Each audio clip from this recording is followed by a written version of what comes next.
ตำรวจสปป.ลาวบุกทลายศูนย์ปฏิบัติการของแก๊งสแกมเมอร์ชาวไทยอีกครั้งหนึ่งรวบได้ทั้งหมดแม่น11 รายกวดพบเงินหมุนเวียนในระบบสูงถึง 200,000-300,000 บาทต่อวัน Time to share สัมผัสการเดินทางแบบใหม่ไปกับmikulan.com สวัสดีท่านผู้ชมกลับมาพบกับรายการTime to Shareสำหรับหัวข้อข่าวที่เราอยากจะนำเสนอในวันนี้ก็คือเกี่ยวข้องกับการปฏิบัติการเรื่องของการปราบปรามแก๊งสแกมเมอร์ที่เป็นชาวไทยก็คือตำรวจของสปป.ลาวบุกทลายศูนย์ปฏิบัติการของแก๊งสแกมเมอร์ชาวไทยรวบได้11 รายกดพบเงินหมุนเวียนในระบบสูงถึง 200,000-300,000 บาทต่อวัน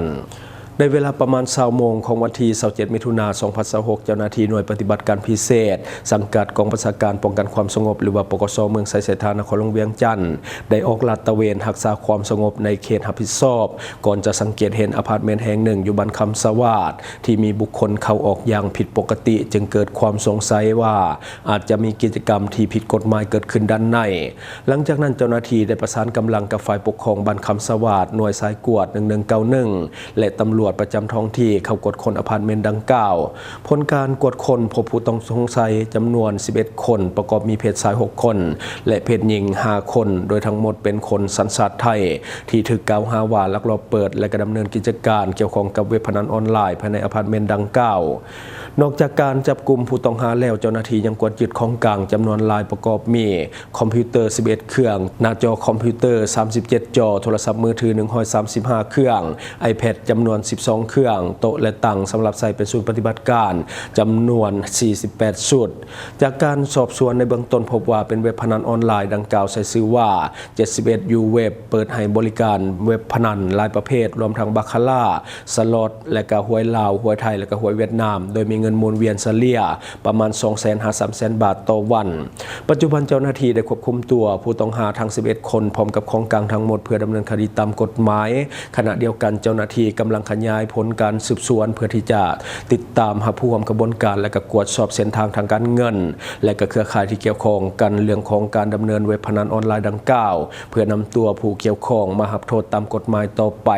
อันนี้ก็คือเรื่องของสแกมเมอร์ชาวไทยที่มาเปิดเว็บพนันออนไลน์อยู่ในสปป.ลาวก็คืออยู่กลางเมืองเลยล่ะก็คืออยู่เขตคำสวาดเนาะก็คือสแกมเมอร์ชาวไทยส่วนใหญ่จะเกี่ยวข้องกับเว็บพนันเป็นหลักเกี่ยวข้องกับเว็บพนันเป็นหลักจะบ่ค่อยมีเรื่องของการหลอกลวงคือกับสแกมเมอร์ชาวจีนโดยส่วนใหญ่จะเป็นเว็บพนันเกี่ยวข้องกับเรื่องของคาสิโนโดยเฉพาะและกระทรวงในการปราบปรามสแกมเมอร์ชาวไทยก็ถือว่าดุเดือดและก็มีการจับกุมอย่างต่อเนื่องและข่าวต่อไปก็เช่นเดียวกันก็คือทางการของสปป.ลาวจัดพิธีส่งตัวสแกมเมอร์ชาวไทย24 คน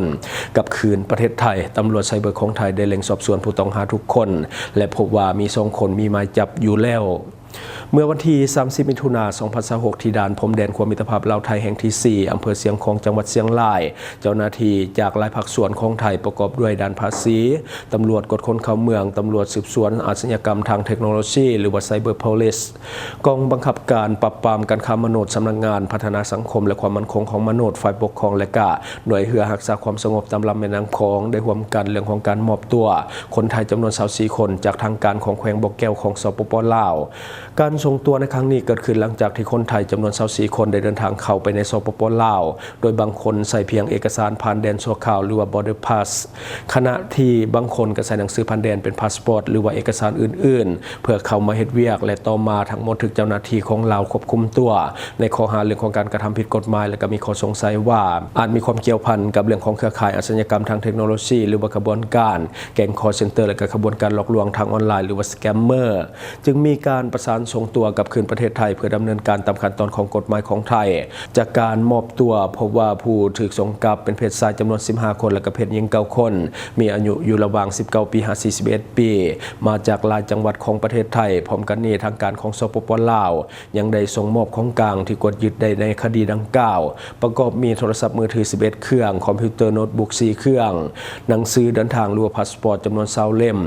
ภายหลังการหับตัวเจ้าหน้าที่ของไทยได้นำตัวผู้ต้องหาทั้งหมดเข้าสู่ ขบวนการคัดกรองสอบสวนและก็กวดสอบประวัติอย่างละเอียดตำรวจไซเบอร์จะเล็งกวดสอบข้อมูลดิจิตอลเส้นทางทางการเงินและก็ความเชื่อมโยงกับแก๊งคอลเซ็นเตอร์เพื่อพิสูจน์ว่าผู้ใดที่มีส่วนร่วมในขบวนการหลอกลวงผ่านระบบออนไลน์ผลการกวดสอบเบื้องต้นพบว่าในจำนวนผู้ถูกส่งกลับทั้งหมดมี2คนมีหมายจับติดตัวในคดีฉ้อโกงและก็ความผิดเรื่องของกฎหมายว่าด้วยการกระทำความผิดทางคอมพิวเตอร์ผู้ต้องหารายทำอิฐก็คืออายุ25ปีเป็นประชาชนเขตดอนเมืองกรุงเทพมหานครมีหมายจับ3ฉบับออกโดยศาลจังหวัดเพชรบูรณ์2ฉบับและศาลจังหวัดมหาสารคาม1ฉบับส่วนอีกรายอายุ33ปี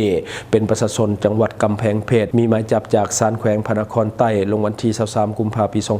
2023ขณะนี้เจ้าหน้าที่ของไทยได้ควบคุมตัวผู้ต้องหา2คนเพื่อดำเนินคดีตามหมายจับขณะอีก22คนยังอยู่ในขั้นตอนของการสอบสวนขยายผลเพื่อพิสูจน์ว่ามีส่วนเกี่ยวพันกับเรื่องของเครือข่ายอาชญากรรมทางเทคโนโลยีหรือว่าเป็นเพียงผู้ที่เดินทางไปเฮ็ดเวียกอยู่ต่างประเทศเพื่อนบ้านเท่านั้นหากการสืบสวนพบหลักฐานที่ชัดเจนว่ามีส่วนร่วมในกระบวนการหลอกลวงออนไลน์หรือว่าอาชญากรรมทางเทคโนโลยีเจ้าหน้าที่จะดำเนินคดีตามกฎหมายอย่างเด็ดขาดอันนี้ก็คือในของข่าวโดยที่ว่ามีการส่งตัวสแกมเมอร์ชาวไทยกลับคืนประเทศโดยหลังๆมานี้เราได้กลายเป็นที่ตั้งของศูนย์สแกมเมอร์จากหลากหลายชาติเนื่องจากว่ามีการปราบปรามในเพื่อนบ้านของเฮาตัวอย่างคือเมียนมาและกัมพูชาที่มันดูเดือดฉะนั้นจึงเหตุให้ลาวกลายเป็นฐานใหม่สำหรับกลุ่มสแกมเมอร์เหล่านั้นแต่ตอนนี้เราเฮาก็ปราบปรามและก็กวาดล้างอย่างหนักหน่วงบ่ต่างกันเนาะก็คือเกิดขึ้นอย่างต่อเนื่องเนาะบัดนี้มาเบิ่งอีกข่าวหนึ่งก็คือทางการของแขวงหลวงน้ำท่าได้ส่งมอบผู้ต้องหาขบวนการสแกมเมอร์สัญชาติจีนจำนวน98คนให้กับทางการของจีนกลับไปดำเนินคดีในจีนแผ่นดินใหญ่เมื่อวันที่26มิถุนายน2026ที่ผ่านมาที่ด่านสากลโบเตนแขวงหลวงน้ำท่าของสปป.ลาวกรมตำรวจเศรษฐกิจสังกัดกรมใหญ่ตำรวจร่วมกับกรมพัวพันการต่างประเทศกระทรวงป้องกันความสงบและก็คณะศูนย์ร่วมมือเวียงงานตำรวจลาวจีนได้จัดพิธีส่งมอบภาพผู้ต้องหาสัญชาติจีนที่ว่าพัวพันกับกระบวนการฉ้อโกงผ่านระบบโทรคมและระบบสื่อสารหรือว่าสแกมเมอร์จำนวน98คนในนั้นมีเพศหญิงจำนวน2คนพร้อมทางของกลางให้แก่เจ้าหน้าที่ตำรวจของสปป.จีนเพื่อนำตัวกลับไปดำเนินคดีตามกฎหมายการส่งมอบในครั้งนี้เป็นผลจากการประสานงานระหว่างเจ้าหน้าที่ของสปป.ลาวและสปป.จีนในการปราบปรามขบวนการอาชญากรรมข้ามชาติโดยเฉพาะกลุ่มสแกมเมอร์ที่ใช้เทคโนโลยีเพื่อหลอกลวงประชาชนและสร้างความเสียหายด้านทรัพย์สินในหลายประเทศผู้ต้องหาทั้งหมดแม่น98คนถูกจับกุมจาก2คดีใหญ่ประกอบด้วย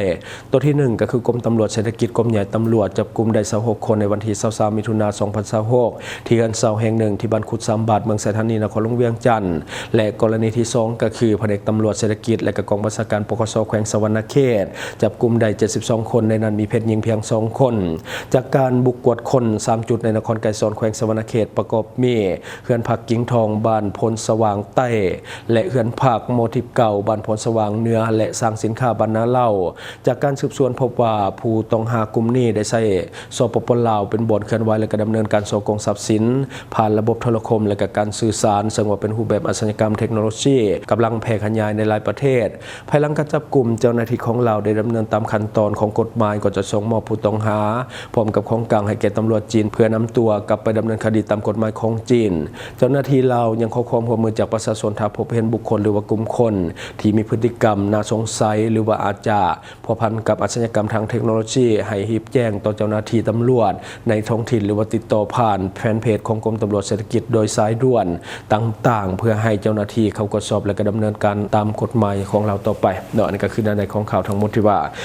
เกิดขึ้นเฮาสรุปมาเกี่ยวข้องกับเรื่องของสแกมเมอร์ขอแจ้งข่าวดีเนาะสำหรับผู้ที่ว่าเป็นเจ้าของกิจการต่างๆบอกว่าจะเป็นเจ้าของกิจการแหล่งท่องเที่ยวหาอาหารและก็บ้านพักโรงแรมหรือว่ารถเช่าบริษัทนำเที่ยวต่างๆตอนนี้เว็บไซต์ migula.com เป็นเว็บไซต์สนองข้อมูลการท่องเที่ยวที่ว่านักท่องเที่ยวทั่วโลกสามารถที่จะเข้าหาข้อมูลได้แบบฟรีๆตอนนี้ทางเว็บไซต์ของเฮาได้เปิดให้ทานลงโฆษณาหรือว่าฝากโฆษณาธุรกิจของท่านและบริการของท่านแบบฟรีๆและมีโปรโมชั่นสำหรับที่ลงทะเบียนเข้าใช้ในตอนนี้จะได้รับ1 ล้านคะแนนทันทีซึ่งเว็บไซต์ migula.com เป็นเว็บไซต์สนองข้อมูลการท่องเที่ยวที่กำลังได้รับความนิยมจากนักท่องเที่ยวทั้งภายในและต่างประเทศถ้าว่าอยากให้นักท่องเที่ยวเห็นและก็เข้ามาใช้บริการธุรกิจของท่านอย่าลืมฝากธุรกิจของท่านกับเว็บไซต์ migula.com ย้ำเตือนว่าเฮาให้บริการแบบฟรีๆ 100% ท่านที่ยังสมัครบ่เป็นสามารถกดเข้าไปสอบถามตามลิงก์ที่เฮาแปะไว้ในคอมเมนต์ได้เลยและทั้งหมดก็คือสิ่งที่เฮาเก็บมาเล่าสู่ฟังหวังว่าท่านจะได้รับสาระดีๆสำหรับท่านที่ว่าเบิ่งรายการเฮาอยู่คิดเห็นจะได้กับสิ่งที่ว่านำเสนอไปก็อย่าลืมฝากไว้ภายใต้คอมเมนต์ของเฮาและข้าพเจ้าจะเข้าไปอ่านด้วยตนเองขอขอบใจ ช่องทางที่คุณสามารถรับชมข่าวสารจาก Time to Share Studio Fanpage Time to Share Laos YouTube Time to Share TikTok Time to Share Laos Facebook สิงห์ดาราสายลิน อยู่เมืองลาวใช้แต่เงินกีบลาวและส่งเสริมผลิตภัณฑ์ภายในเพื่อลดพรการนำเข้าสินค้าและแก้ปัญหาเงินตา Subscribe for more video.